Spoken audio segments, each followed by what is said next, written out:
Assalamualaikum warahmatullahi wabarakatuh. Selamat datang di channel yang membahas seputar penelitian dan publikasi ilmiah, khususnya untuk para akademisi dan praktisi di bidang penelitian dan publikasi. Sebelum kita masuk ke materi berikutnya, silakan di subscribe dan like. Dan jika ada pertanyaan, bisa menuliskan di kolom komen di bawah. Untuk section kali ini kita akan membahas menu atau fitur-fitur apa saja yang ada di Google Scholar. Kalau sebelumnya kita sudah membuat account Google Scholar step by step mulai dari nol, dan akhirnya kita bisa lihat seperti ini. Oke, seperti materi sebelumnya kita sudah membahas secara detail. Nah, kalau kita lihat secara umum setiap account Google Scholar, kita bisa lihat ada nama di sini. Terus foto kita, baiknya foto kita letakkan foto yang resmi sebagai profile picture kita, bukan foto yang dalam tanda kutip tidak resmi yang biasa-biasa. Pastikan karena itu menggambarkan profil dari kita. Walaupun Google Scholar ini tidak menjadi official, tetapi menggambarkan bahwa publikasi kita dan account untuk di bidang penelitian kita di sini.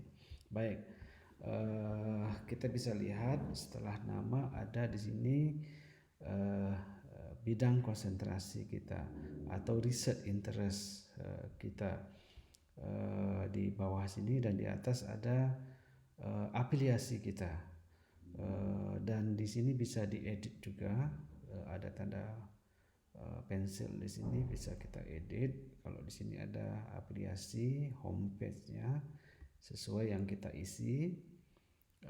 Saya di Informatik Engineering, Fakulti Engineering Universitas Islam Riau. Pastikan ada di sini jadi orang tahu kita berasal dari mana. Kalau kita ingin merubah, misalnya kita pindah universitas atau pindah afiliasi, kita bisa edit di sini dengan mengedit, atau ingin menambah atau berubah prodi atau dan lain-lainnya. Area of interest seperti kita bisa tambahkan juga, dan email nih, email for verification. Oke. Dalam hal ini saya tidak edit. Dan di sini ada artikel kita yang sudah kita konfirmasi pada awal kita membuka, ya, pada seksi sebelumnya juga ketika kita membuka, ketika ada artikel yang berafiliasi dengan nama kita akan dimunculkan. Tetapi kalau Anda masih belum mempunyai publikasi, biasanya kosong, bisa kosong, dan tidak perlu mengklik di sini. Kalau di awal pembukaan, oke kan saja kosong, nanti bisa akan ditambahkan. Nah, di sini ada menu add article in group, add artikel manually, menambahkan artikel secara kelompok, menambahkan artikel secara otomatis, menambahkan artikel manual. Di sini ada menu klik edit, ya, untuk delete dan export, dan ada kolom citasi cite by ini artikel Anda sudah disitasi berapa banyak, ya, dan tahun inilah tahun publikasi dari artikel Anda, ya, publikasi.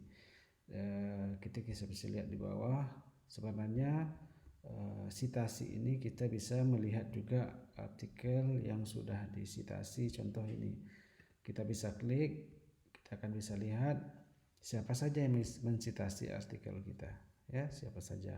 Kita bisa lihat yang mana saja mensitasi. Oke, di samping itu di sebelah kanan ini, kalau di sini citasi dan tahun terbit artikel, citasi per artikel kita.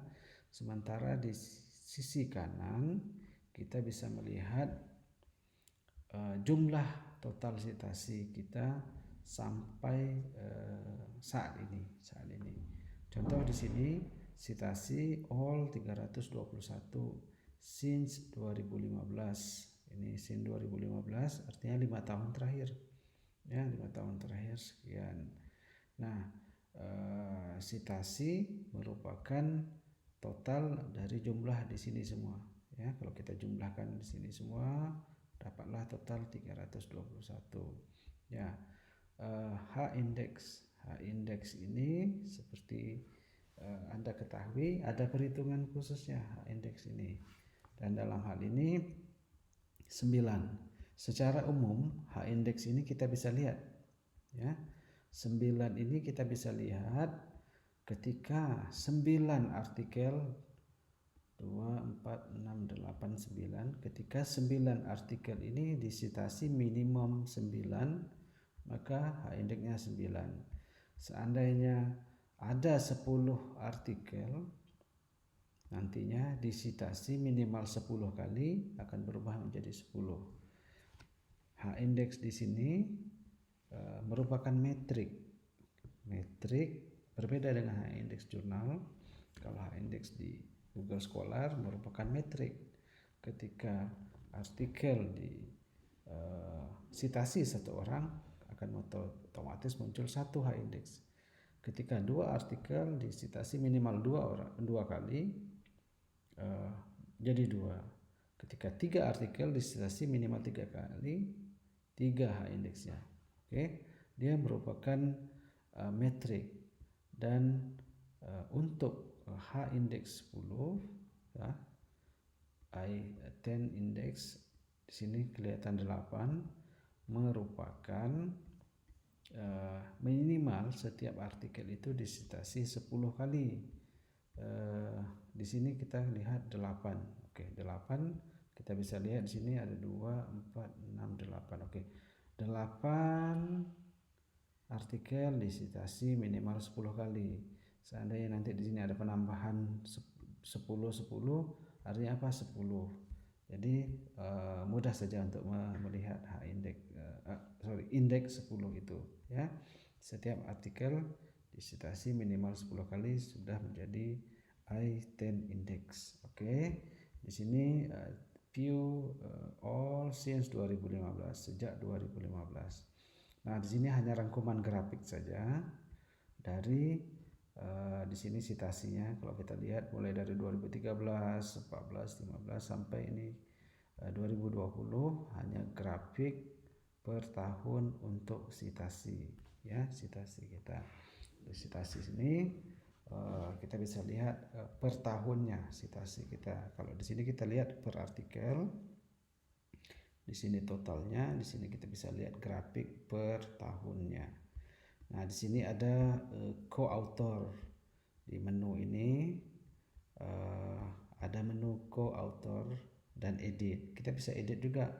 Seandainya kita tidak mau, ini bukan co-author kita bisa buang atau kita bisa hapus, ya. Seandainya kita klik sini, klik OK, akan terhapus, ya. Kalau kita ingin, oh ini bukan ke author saya, mungkin namanya aja yang mirip, mungkin namanya saja yang mirip, bukan ke author saya, kita bisa hapus, kita bisa edit, ya. Dan juga penambahan juga bisa. Misalnya kita ingin menambahkan ke author, ada di sini belum masuk dalam co-author kita bisa add co-author, tambahkan co-author, ya. Kita bisa pilih, mungkin ada beberapa di sini, oh di sini ada co-author kita, seperti saya tambahkan saja. Oke, di sini co-author saya dari UTP, University Teknologi Petronas. Oke, saya tambahkan langsung saja karena saya kenal. Oke, atau Anda bisa tambahkan yang lain juga. Ya, ini Pak Ujang juga co-author juga, ya. Kita bisa tambahkan, ya. Bisa kita kita edit dan kita bisa tambahkan di co-author. Nah, Mungkin ini saja gambaran secara umum apa itu Google Scholar, mulai dari nama, foto kita, foto profile yang kita bisa edit ya. Di sini list artikel. Oh ya, list artikel ini dia akan mengurutkan dari citasi yang paling tinggi, Kita bisa juga merubah, kita edit bukan berdasarkan citasi yang paling tinggi, berdasarkan tahun. Ya, kita ingin mengedit artikel kita bukan berdasarkan site by, berdasarkan tahun. Nah, di tahun 2020 ini inilah artikel yang sudah terbit. Kita bisa lihat mulai dari 20, 2019, 2018 dan sampai ke bawah ya. Kita bisa pilih apakah kita ingin menampilkan dalam bentuk tahun terakhir atau citasi. Kalau citasi otomatis dia akan mulai dari citasi yang paling tinggi, yang paling banyak ya. Mungkin itu saja untuk perkenalan tentang menu-menu yang ada di Google Scholar. Nah, di materi berikutnya akan kita masuk bagaimana ingin menambah artikel kita secara manual atau otomatis. Sebenarnya setiap publikasi yang kita terbit atau publikasi kita yang terbit di jurnal, jika jurnal itu berafiliasi dengan Google Scholar, otomatis kita tidak perlu menambahkan, secara otomatis akan masuk ke list ini.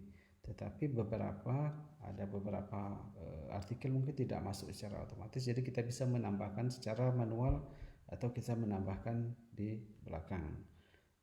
Nanti kita akan bahas bagaimana menambah atau mengedit artikel kita di Google Scholar ini. Sampai ketemu di materi berikutnya. Terima kasih.